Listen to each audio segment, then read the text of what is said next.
노자는 이렇게 이야기합니다. 자기를 천하만큼 사랑하는 사람한테 천하를 줄 수 있다.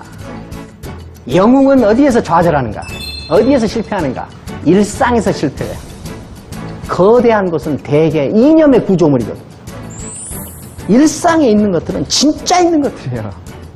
자기를 관리하는데 실패하는 사람, 자기를 관리하는데 실패하는 사람, 절대 천하를 맡길 수 없는 거예요. 노자의 꿈은 어떤 환경 속에서 이루어질 수 있을까요? 네가 먹는 것을 맛있다고 생각해라. 네 복장을 아름답게 생각해. 네 복장을, 네 거처를 편안하게 생각해라. 네 풍속이 좋다고 생각해라. 자기가 가지고 있는 그것에 먼저 집중해라 하는 거예요.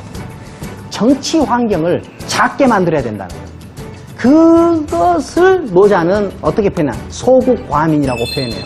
자, 사회 구성원들을 각자 고유명사 속에서 자율적 행복을 누리는 존재로 만들어내자. 내 삶의 원동력은 내가 작동시킨다. 나는 일반 명사로 살다가는 절대 죽지 않겠다. 고유명사로 살다 죽을 결심을 한 사람들의 총합. 이래야 사회가 역동적이고 건강할 것이다 하는 것이 노자의 주장입니다.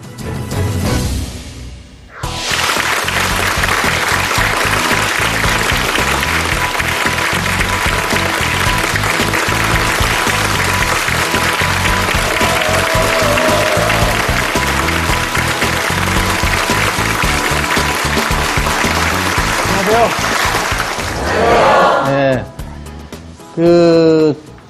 처음 시작할 때는 이 14회를 언제 다 할 수 있을까 그런 생각을 했는데 오늘이 벌써 13회가 됐습니다.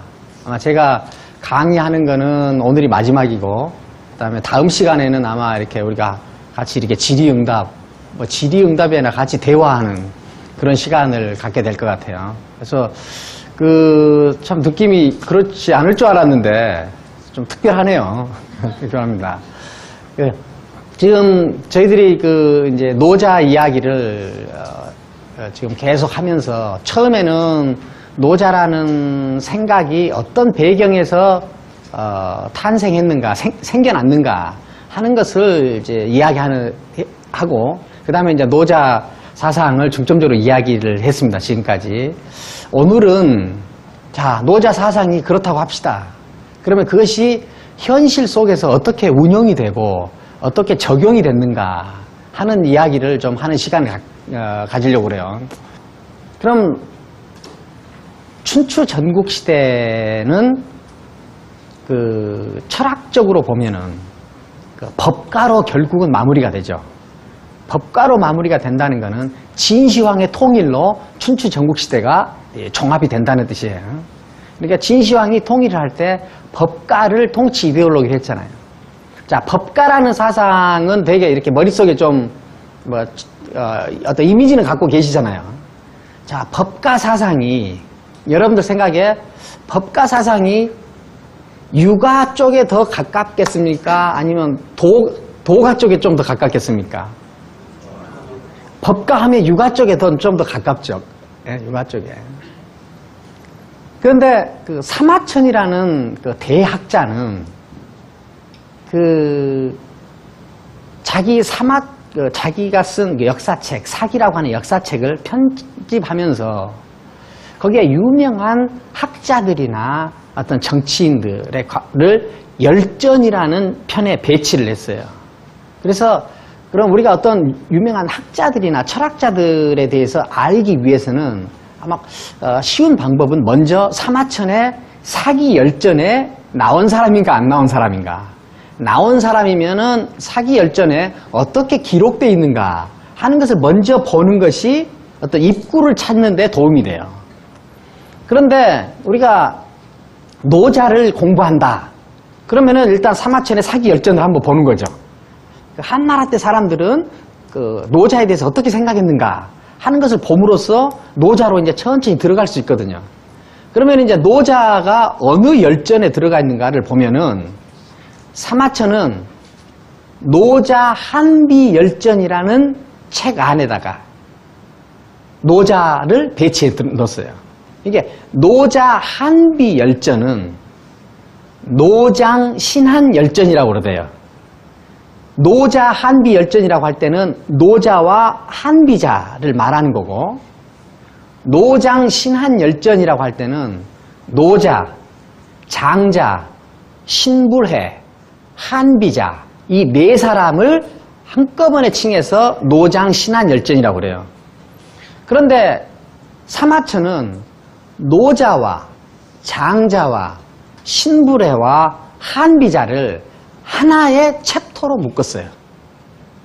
노자와 장자는 도가 사상의 대표자들이고, 신불해와 한비자는 법가 사상의 대표자들이에요. 그러니까 사마천은 역사책을 쓰면서 도가 사상하고 법가 사상가들을 하나의 챕터로 묶었다는 거예요. 우리가 생각할 때 법가 사상은 도가 사상하고 너무 거리가 있어 보이잖아요. 그런데 사마천은 이거를 하나의 챕터로 묶었다. 그걸 이상하게 보는 사람들도 있었어요.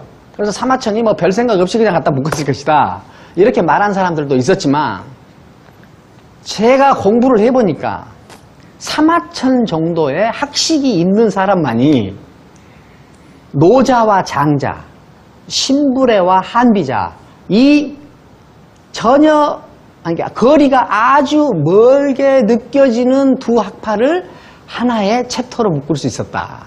이것은 사마천의 어떤 게으름이나 나태함을 드러내는 것이 아니라 사마천이 얼마나 당시 철학적 흐름에 정통해 있었는가를 보여주는 것이다 라고 저는 생각합니다. 그것이 왜 그러는가 이제 보도록 하죠. 자, 춘추 전국시대는 이제 우리가 익히 한 이야기니까 아마 앞으로 한 5분 정도는 우리가 했던 이야기가 다시 나올 수 있어요. 그런데 저는 압니다. 아마 처음 들은 것처럼 느껴지실 거예요. 자, 그때 춘추 전국시대 역사 발전은 지방 분권 시스템에서 중앙 집권 시스템으로 이동해가는 과정이죠. 이동의 과정. 자, 그러면은 또 이것이 춘추 전국시대를 이해하는 한 흐름이에요.